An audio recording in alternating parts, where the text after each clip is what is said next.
You are leading your weekly team meeting. The agenda is packed, but before you can finish your first sentence, one colleague jumps in, answers every question, interrupts others' ideas, challenges your decisions, and dominates the conversation. You noticed the rest of the team growing silent, disengaged, maybe irritated. After the meeting, someone tells you, "I can't get a word in. What's the point of speaking up?" You realize you have a gunner in the room. Sound familiar?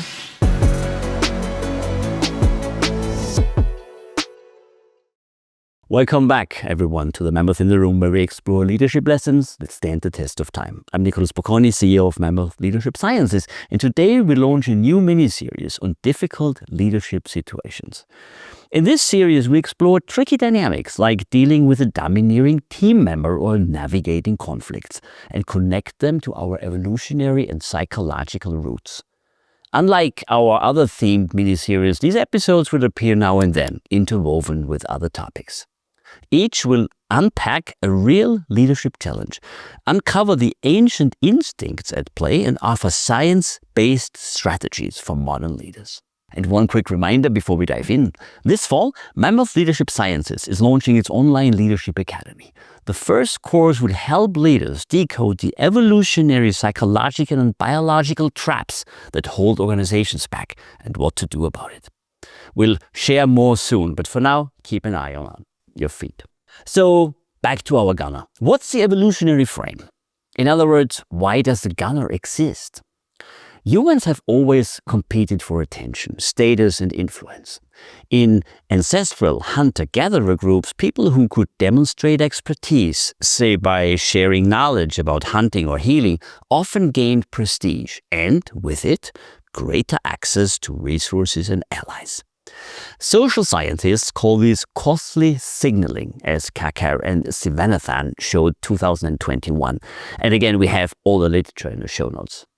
Talking a lot in a group can be one such signal. It takes energy, risks social backlash, but doing it regardless of this investment, it may convey confidence or expertise. In fact, studies have shown that people who speak more often in groups are more likely to be perceived as emerging leaders. It doesn't matter whether their comments are insightful. Quantity alone can elevate their perceived authority. Yet our ancestors also evolved a strong sense of fairness and aversion to domination. Nomadic bands used ridicule, shaming, and even expulsions to rein in bullies or those who monopolized shared resources.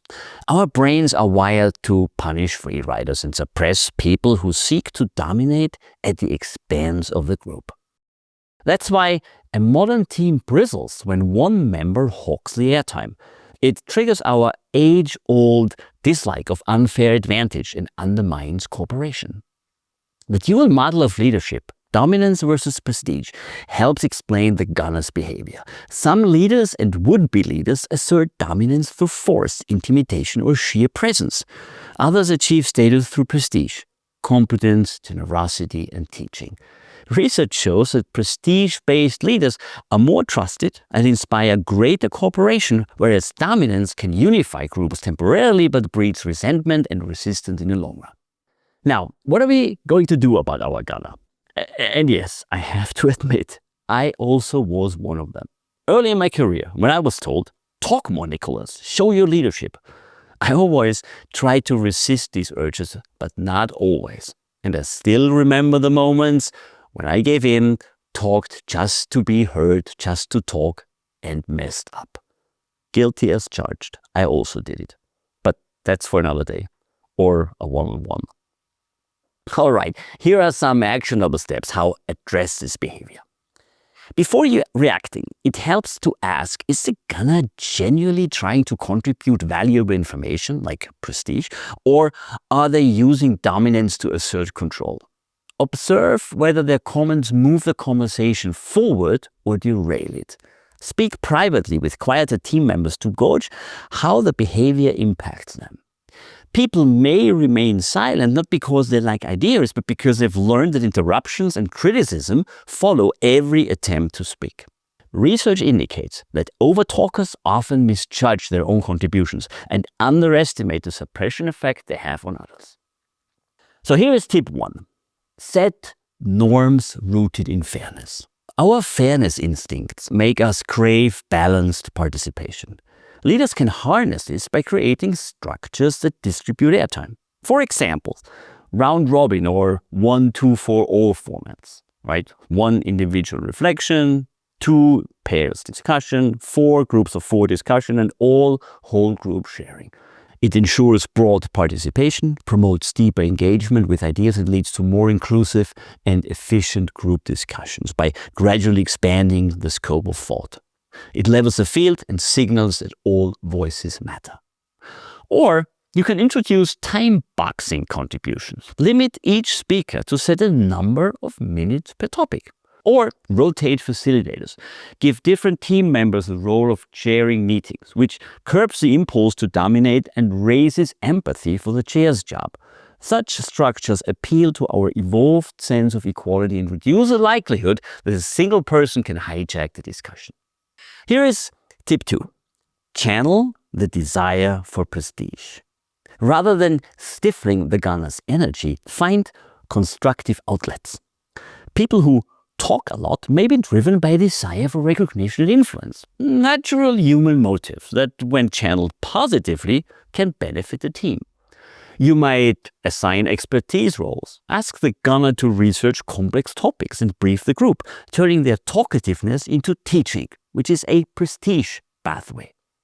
Or you might use a whiteboard or shared document, have them record team input in real time. This keeps their hands busy and focuses their attention on summarizing rather than monopolizing. Or you can also assign mentorship or buddy roles. Pair them with quieter colleagues to prepare joint presentations. It encourages collaboration and empathy. This strategy aligns with research showing that people grant prestige to those who share valuable knowledge without overpowering others. And tip 3, sometimes helpful, using one-on-one coaching. Now, often overtalkers aren't aware of the negative impact. A private conversation can be more effective than public reprimands. Frame the feedback around team goals, like, I value your enthusiasm and expertise. I've noticed others, however, to hesitate to speak up when you're jumping frequently. Can we work together to ensure everyone has room to contribute? Encourage self-reflection and invite them to co-create solutions. People are more receptive when feedback appeals to their sense of fairness and shared purpose. And then number 4, most importantly, model the behavior you want. As a leader, your behavior sets norms. To reinforce prestige over dominance, demonstrate active listening and defer credit to others. When someone interrupts, politely redirect. Let's hear Alice finish her thought. Recognize thoughtful contribution from quieter team members. Share your own uncertainties and invite diverse perspectives.